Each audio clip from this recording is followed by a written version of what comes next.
Selamat siang, saya akan menceritakan sebuah buku biografi yang bertokoh Tan Malaka dan berjudul Kisah Hidup Sang Revolusioner. Kisah hidup Tan Malaka sendiri memang tampak seperti legenda. Pada tahun 1950-an, di berbagai kota dan desa Minangkabau, Sumatera Barat, setiap orang tua menceritakan kepada anak-anaknya tentang kehebatan Tan Malaka ini, yang konon katanya bisa menghilang dari pindah dari tempat ke tempat lain hanya dengan waktu kedipan mata. Mitos yang hadir di kalangan masyarakat itu tak lain karena riwayat hidupnya bagaikan cerita detektif yang penuh dengan ketegangan. Di balik itu, pada kalangan kaum muda, penggerakan dan aktivitas Tan Malaka sangat mempunyai daya tarik yang tak tertahankan. Tan Ibrahim Datuk Tan Malaka itu lahir di Pandan Gadang, Suliki, Sumatera Barat pada 2 Juni 1897. Pandan Gadang adalah tempat sebuah nagari yang tersuruk di Bukit Barisan, di antara lempit bukit dan sawah hijau yang membentang. Tan Malaka lulus pada tahun 1913. Pada usia 17 tahun, ia melanjutkan pendidikannya di negeri Belanda untuk sekolah di Rijkswijk School,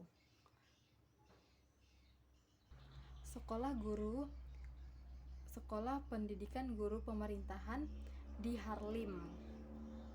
Di negeri penjajah itu, ia menyerap ideologi yang menjadi titik perjuangannya sampai akhir hayat. Sepak terjang Tan Malaka menjadi bukti kuatnya semangat perlawanannya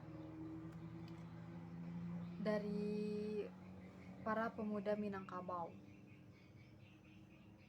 Meski terkenal sebagai wilayah yang kuat menganut Islam, siapa nyangka justru ideologi kiri seperti sosialisme dan komunisme bercokol kuat di sana. Bahkan agama Islam menjadi basis persemaian ideologi kiri di Minangkabau. Sistem pendidikan di Minangkabau juga merupakan ternyata maju di Hindia Belanda setelah Pulau Jawa. Di Belanda, watak Tan Malaka terbentuk, membaca, menulis, dan menderita. Di sana ia menutupi kekurangan uang dengan cara mengajar bahasa Melayu, sambil berusaha menyelesaikan sekolahnya dan berjuang melawan sakit bronkitisnya, yang bermula hanya karena tidak memiliki baju hangat pada musim dingin. Selama belajar di Belanda, Tan Malaka kerap sakit karena tidak cocok dengan makanan dan musim yang ada di sana.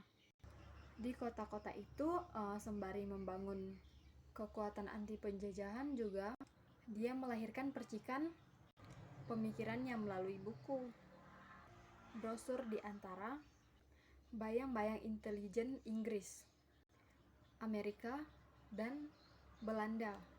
10 tahun akhirnya kehidupannya benar-benar disumbangkan untuk tanah air, membangun kekuatan perlawanan rakyat untuk melawan Jepang dan Belanda. Pada tahun 1919, setelah kecamuk Perang Dunia I usai, Tan Malaka pulang ke Indonesia.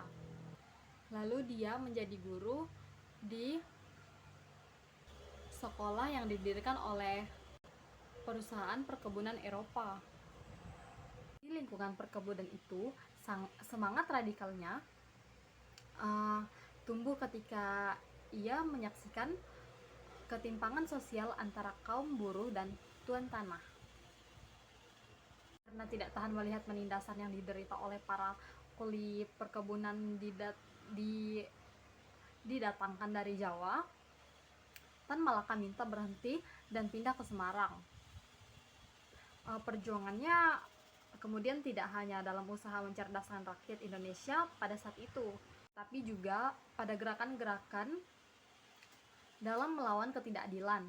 Dia sangat mendukung aksi-aksi seperti yang dilakukan para buruh terhadap pemerintahan Hindia Belanda lewat sertifikat staf kereta api dan tram, dan aksi-aksi pemogokan.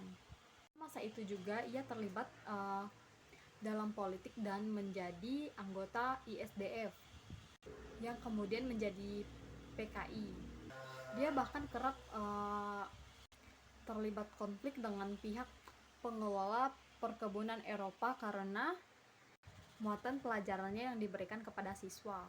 Konflik juga dipicu oleh artikel politik liberal yang dia tulis di koran lokal, serta kegiatannya sebagai aktivitas sertifikat buruh, pertama dalam pemogokan buruh kereta api pada tahun 1920.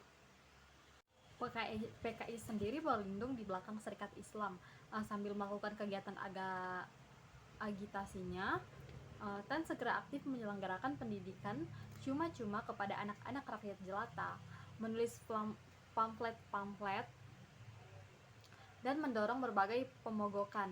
Akhirnya PKI dipisahkan dari SI, dan peranan Tan Malaka sebagai agiator komunis menjadi mencolok bagi polisi rahasia Hindia Belanda. Dengan keputusan Gubernur Jenderal, dia dikenakan hukuman pembuangan.